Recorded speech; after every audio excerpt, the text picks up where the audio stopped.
நாள் திரைக்கு தற்பொழுது வரை வெற்றிகரமாக ஓடிக்கொண்டிருக்கிற இந்த கொட்டுக்காளி திரைப்படத்தை கொண்டாடுவதற்கும் திரைப்படம் குறித்து இந்த அரங்கில் பேசுவதற்காகவும் நாம் கூடியிருக்கிறோம். எப்போதும் இல்லாத அளவிற்கு திரை இன்றைக்கு இளம் இயக்குநர்களின் கைகளில் வசப்பட்டிருக்கிறது. தொடர்ந்து வருகிற தமிழ் திரைப்படங்கள் இன்றைக்கு சினிமா ரசிகர்கள் மத்தியிலும் படைப்பாளிகள் மத்தியிலும் ஒரு பெரும் கவனத்திற்கு உள்ளாகி இருப்பது பெரும் மகிழ்ச்சிக்குரியது. நண்பர்களே, இந்த அரங்கில் பல்வேறு திரைத்துறையை சார்ந்த ஆளுமைகள், கவிஞர்கள், எழுத்தாளர்கள், ஊடகவியலாளர்கள் உள்ளிட்ட யாவரும் இங்கே கூடியிருப்பது ஒரு படைப்பாளனுக்கு நாம் செய்கிற ஒரு பெரும் கௌரவமாக, ஒரு சிறப்பாக பார்க்க முடிகிறது. அந்த அளவில் இன்றைக்கு ஒரு வெற்றி படைப்பாக திரையில் ஓடிக்கொண்டிருக்கிற இந்த கொட்டுக்காளி திரைப்படம் குறித்து நம்முடைய இங்கு பேசுவதற்காக முதலில் இந்த கொட்டுக்காளி திரைப்படம் குறித்து வாழ்த்துரை வழங்குவதற்காக முதலில் கவிஞர் பேராசிரியர் உமா சக்தி அவர்களை அன்போடு அழைக்கிறேன். அவருக்கு முன்பாக ஒரு நிமிடம் கவிஞர் அவர்களை பற்றிய ஒரு சிறு அறிமுகம். பேராசிரியர் அவர்கள் குமுதம், சிநேகிதி, டாக்டர் விகடன், பெண்ணேனி உள்ளிட்ட பல்வேறு இதழ்களில் பணியாற்றியவர். தற்பொழுது சென்னை லயோலா கல்லூரியில் இதழியல் துறையில் பேராசிரியராக பணியாற்றி கொண்டிருக்கிறார். பல்வேறு நூல்களை வெளியிட்டிருப்பார். குறிப்பாக திரைவழி பயணம், வேட்கையின் நிறம், பனி, பாலை பெண், சமகால உலக சினிமா, வழி அனுப்பிய ரயில் உள்ளிட்ட பல்வேறு நூல்களை வெளியிட்டிருப்பவர். தற்பொழுது கொட்டுக்காளி திரைப்படம் குறித்து வாழ்த்துரை வழங்குவதற்காக இங்கே இருக்கிறார். அவரை அன்போடு அழைக்கிறேன். அனைவருக்கும் இனிய மாலை வணக்கம். ஒரு நல்ல திரைப்படங்களையும் நல்ல படைப்புகளையும் கொண்டாடுறதுக்கு ஒரு நல்ல மனசு வேணும். அந்த நல்ல மனசுக்காரனான உலக சினிமா பாஸ்கரன் அவர்களுக்கு வாழ்த்துக்கள். ஒரு படைப்பு வெளிவந்து ஒரு வாரத்துல ஒரு மீட்டிங் வைக்கிறதுங்கிறது ரொம்ப நல்ல விஷயம். அதற்கான பாராட்டுகள், மனமார்ந்த பாராட்டுகள் பாஸ்கரன் சார். கொட்டுக்காளி நான் பார்த்தது ஒரு போன வாரம் படம் வெளியான புதுசுல பார்த்தேன். திருப்பியும் மறுபடியும் ஒரு தடவை பார்த்தேன். இன்னும் ஒரு தடவை பார்க்கணும்னு ஆசைப்பட்டுட்டு இருக்கேன். விஷயம் பலமுறை பார்க்க வேண்டிய, பார்த்து ரசிக்கக்கூடிய நிறைய விஷயங்கள் உள்ளடக்கிய ஒரு திரைப்படமா அது காட்சி அனுபவம் நிறைய கொடுத்துருக்கு. வாழ்த்துக்கள் விழா நாயகன் அவர்கள், டைரக்டர் PS வினோத்ராஜ் அவர்கள். இதுக்கு உங்களுடைய முந்தைய படமான கூழாங்கல் நம்ம ஸ்டூடெண்ட்ஸ்க்கு நிறைய ஸ்க்ரீன் பண்ணியிருக்கோம். காலேஜில் ஸ்டோரி அண்ட் ஸ்கிரிப்ட் ரைட்டிங் ஒரு சப்ஜெக்ட் நான் எடுக்கிறேன். என்னுடைய சப்ஜெக்ட் துணை நீக்கக்கூடிய ரொம்ப நல்ல ஒரு படமாக உங்க 2 படமே இருந்திருக்கு. குறிப்பா கொட்டுக்காளி இன்னும் ஸ்கிரீன் பண்ணல, ஏன்னா தியேட்டர்ஸ்ல ஓடிட்டு இருக்கு. கூழாங்கல் நாங்க ஸ்கிரீன் பண்றப்போ மாணவர்கள் நிறைய கேள்விகள் கேட்பாங்க அந்த படம் குறித்து. இந்த சினிமா மாற்று சினிமாவா இருக்கே, ஒரு மெயின் ஸ்ட்ரீம் மூவி மாதிரி இல்லையே, இந்த படங்களை எடுக்கிறதுக்கான ஒரு துணிச்சல் அந்த இயக்குநர்களுக்கு எப்படி வருது அப்படிங்கிற கேள்விகள்ல இருந்து நிறைய கேள்விகள் அந்த படங்கள் உருவாக்கிட்டே இருக்கும். அதுதான் ஒரு படைப்பாளி, முக்கியமா ஒரு இயக்குனரோட வெற்றியா நான் பாக்குறேன். அந்த வகையிலும் வாழ்த்துக்கள் தோழர். அது மாதிரி ஒரு இயக்குனரோட ஒரு முதல் படத்துக்கும் 2வது படத்துக்கும் நிறைய பேர் கம்பேர் பண்ண ஆரம்பிச்சிருவாங்க. முதல் படம் அப்படி இருந்ததே, 2வது படத்துல எப்படி இருக்கே அப்படின்ட்டு. அதெல்லாம் இல்லை. ஒரு நல்ல இயக்குனர் அவருடைய தொடர் படைப்புகள் மூலம் தான் சொல்ல வேண்டிய செய்தியை சொல்லிக்கிட்டே கடத்திக்கிட்டே இருப்பாங்க. அது அவங்களோட ஒரு பணி. அதனால கம்பேர் பண்றது அழகு இல்லை. அதை கிரிட்டிசைஸ் பண்றதும் பண்ணலாம், ஆனா அது எந்த அளவுக்கு அப்படிங்கிறது நிச்சயம் ஒரு உலக சினிமா பார்த்து அது அந்த மரபுல வரக்கூடிய நிறைய பேருக்கு சில புரிந்துணர்வு இருக்கும்.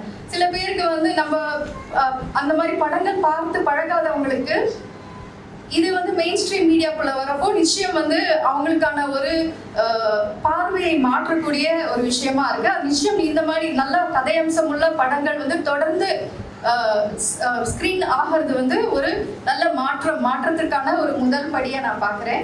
அப்புறம் இந்த படத்தோட ரொம்ப அழகான விஷயம் என்ன அப்படின்னு பார்த்தீங்கன்னா, அந்த கதை சொல்லல் முறையும் அந்த கேரக்டரைசேஷன், காஸ்டிங் ரொம்ப நல்லா பண்ணியிருக்காங்க டைரக்டர்.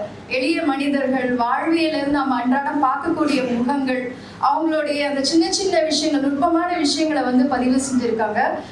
ஆனபென் அண்ட் சூரி ரெண்டு பேர் தான் நமக்கு தெரியும், மற்றவர்கள் யாருமே நமக்கு தெரியாது. ஆனால் அவங்க எல்லாருமே அவங்கவுங்களோட கதாபாத்திரத்தை முழுமையாக பங்களிப்பு செய்யற மாதிரி ஒரு கேரக்டர் கூட வேஸ்டா ஒரு படத்துல வரதே கிடையாது. அந்த படத்துல ஒரு சிறிய படமானாலும் அந்த ஒரு கதாபாத்திரத்துக்கு அந்த கேரக்டர் ஆர்க் வந்து அவ்வளோ அழகா வந்து செதுக்கி இருக்காங்க. அதுக்கான அது ரொம்ப நல்ல விஷயம், நல்ல பாராட்டுக்குரிய விஷயம். அப்புறம் நம்ம இந்த உலகத்துல வந்து எப்பவுமே வந்து ஒரு ஃபேக்னஸும் ஒரு அவசர தன்மையும் இருந்துகிட்டே இருக்கும். ஒரு போலித்தன்மை போலி வந்து எந்த அளவுக்கு இருக்கும்னா நம்மளுடைய அசலான விஷயங்கள், நம்ம மரபு சார்ந்த விஷயங்களை நம்ம மறக்கிற அளவுக்கு நமக்கு ஒரு மாடர்னிட்டியும் நிறைய விஷயங்கள்ல நம்ம வந்து தொன்மையை மறந்து போறோம். நம்மளுடைய தொன்மையான விஷயங்களை வந்து இந்த படத்துல சில கூறுகள் வந்து நம்மளுக்கு வந்து பின்னோக்கி திரும்பி பார்க்க வச்சிருக்கு. முக்கியமா சொல்லணும்னா நம்ம வந்து குலதெய்வ வழிபாடு. குலதெய்வ வழிபாடு அவங்க வந்து போறது, அந்த ஆரம்பத்துல அந்த ஆட்டோ ஸ்டார்ட் பண்ணி கிளம்பி ஒரு இடத்துக்கு போற வரைக்கும் நம்ம அவங்க எதுக்காக போறாங்க என்ன போறாங்கன்னு தெரியாது. அவங்க போற வழியில தான் அதை பத்தின டிஸ்கஷன் இருக்கும். இந்த மீம் கிரியேட்டர்ஸ் ரொம்ப அழகா அந்த படத்தை ரீக்ரியேட் பண்ணாங்க. முக்கியமா அந்த சவுண்ட் டிசைன் எல்லாமே ரொம்ப அழகா பண்ணாங்க. ரொம்ப பாராட்டுகள். இந்த ஒரு விஷயத்த வந்து அவங்க இந்த படத்துல சொல்லியிருக்காங்க.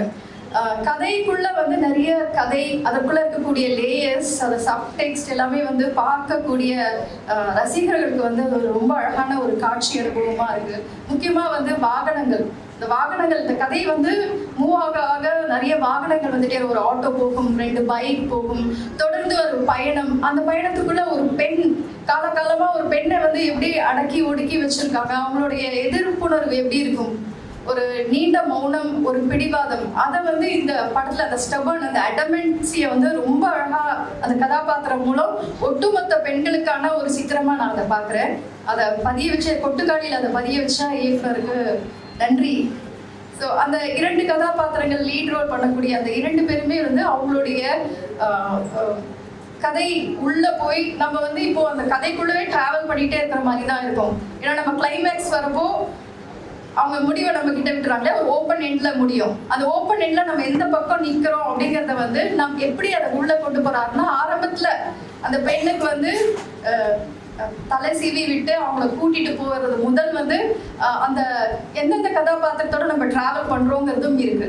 சில பேர் வந்து சூரி கதாபாத்திரத்தோட டிராவல் பண்ணுவாங்க, சில பேர் வந்து மீனா கதாபாத்திரத்தோட டிராவல் பண்ணுவாங்க. நம்ம வந்து நம்மளுடைய பெர்செப்ஷன் எந்த அளவுல இருக்கு அப்படிங்கிறது இந்த கதையை இந்த படத்தை பார்க்கும்போது நமக்கு வரும்.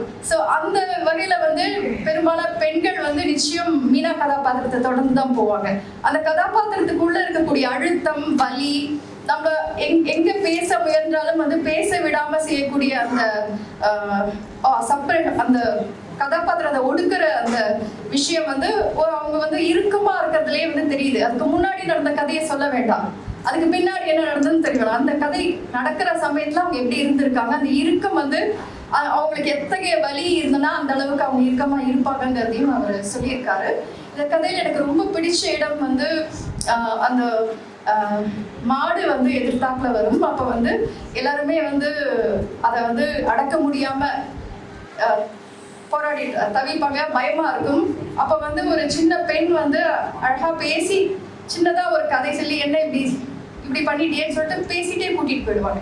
இது வந்து வலிமையானவர்கள் காலகாலமா வந்து எளிமையானவர்களை வந்து ஒடுக்குமுறையில பண்ணிக்கிட்டே இருக்காங்க, தொடர்ந்து தான் நடக்குது. ஆனா அவனை விட வலிமையா ஒரு விஷயம் வரப்போ அவங்க வந்து எதுவுமே சொல்ல முடியல. அது மாதிரிதான் அந்த மீனா கதாபாத்திரத்துல அவ்வளோ கோபம் காட்டின பாண்டிங்கிற கதாபாத்திரம் அந்த எருதுக்கு முன்னாடி ஒண்ணுமே இல்லாம ஆகுறாங்க, ஒண்ணுமே பேச முடியல.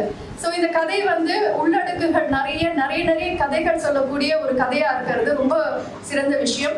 அதுக்கப்புறம் ஒரு ஃபேபிள் சொல்லுவாங்க இல்லையா, அந்த ஃபேபிள் மாதிரி இந்த கதை வந்து ரொம்ப அழகா இருக்கு. ஒரு ஜென் ஸ்டோரி கதை வந்து அவசரமா போகல, நின்று நிதானமா வாழ்க்கையை வந்து நம்ம எப்படி வாழணும், மனிதர்களை வந்து எப்படி பார்க்கணும், ஒரு உணர்வுகளுக்கு எப்படி மதிப்பு கொடுக்கணுங்கிற பல விஷயத்தை வந்து உள்ளடக்கி இருக்கு.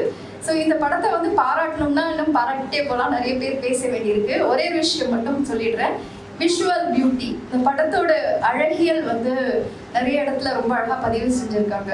ஒரு ஃப்ரேம் வந்து வைக்கிறதுலேருந்து ஒரு ட்ரோன் ஷாட் மேலேருந்து அந்த ஆட்டோ வந்து அந்த யூ டர்ன் போட்டு போகிற அந்த சமயத்துல வந்து ஒரு 3 வண்டிகள் தொடர்ந்து ஒன்றின் பின் ஒன்றாக போகும்.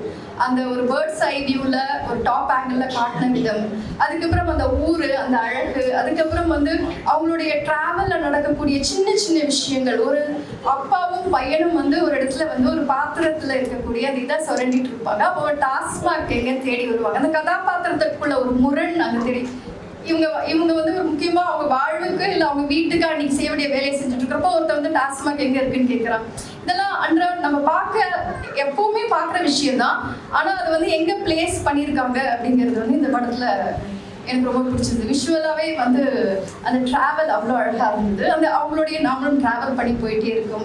அதுக்கப்புறம் சில பேர் வந்து இந்த படம் வந்து காமன் ஆடியன்ஸ்க்கு புரியாது அப்படிலாம் சொல்கிறாங்க. அப்படிலாம் இல்லை. நிறைய பேர் நான் பார்த்த அன்னைக்கு பேலஸ் எல்லாம் நிறைய ஹவுஸ்ஃபுல்லாக இருந்தது. எல்லாருமே ரொம்ப ரசிச்சாங்க. முக்கியமாக வந்து அந்த சிறுவன் கதாபாத்திரம் வந்து எனக்கு வந்து டாய்லெட் போகணும்னு சொல்கிறப்போ மொத்த தியேட்டரும் சிரிக்கிறாங்க. எல்லாரும் கனெக்ட் பண்ணிக்கக்கூடிய விஷயங்கள் நிறைய இருக்கு அந்த இதுல. அதே மாதிரி வந்து வண்டி ஒரு தடவை நின்றுடும் பிரேக், அதுக்கப்புறம் வந்து அந்த வண்டியை இறங்கி ஒரு புல் பண்ணி தான் திருப்பி ஸ்டார்ட் ஆகும். அந்த இடத்துலயும் வந்து சவுண்ட் அமேசிங், நிஜமாலே sync sound and live sound பண்ணியிருக்கிறது வந்து ரொம்ப எவ்வளோ சிரமம் அப்படிங்கிறது நான் பார்த்துருக்கேன். ஸோ இந்த படத்துல அதை ரொம்ப அழகா எக்ஸிக்யூட் பண்ணது வந்து ரொம்ப சிறப்பு. அந்த இடத்துல வந்து எல்லாரும் சிரிக்கிறாங்க, தியேட்டரே சிரிக்குது. எந்த இடத்துல சிரிச்சாங்கன்னாக்க சூரி வந்து கோவமா வந்து உட்கார்ந்துட்டு அப்ப வந்து அந்த வண்டி ஸ்டார்ட் ஆகிற அவர் வந்து எந்திரிச்சிருங்க அப்படின்னு சொல்றப்பவே ஒரு பயத்தோட சொல்லுவாரு. அப்ப எல்லாருமே தியேட்டரே வந்து கொஞ்சம் ரொம்ப ரசிச்சு சிரிச்சாங்க அந்த சீன். இந்த மாதிரி ஒரு அசலான மனிதர்கள், நம்ம மண்ணின் மைந்தர்களை வந்து நம்ம பார்க்கறது வந்து எல்லா படங்களையும் பார்க்கறது இல்லை. ரொம்ப மேக்கப்ஸ் அண்ட் யூனோ ஒரு ஒரு கேரக்டரை கேரி பண்ணிக்கிறதுக்கு நிறைய விஷயங்களோட தான் அவங்க வராங்க. ஆனால் இந்த படத்துல அவங்கவுங்க எப்படி இருக்காங்களோ அப்படியே தான் வராங்க. முக்கியமாக அந்த ஆட்டோல அந்த சிஸ்டர் இன் லா கதாபாத்திரம் பண்ண அந்த 2 நடிகைகள் சொல்ல முடியாது, அவங்க வந்து வாழ்ந்துட்டு போயிருக்காங்க அந்த கதைக்குள்ள.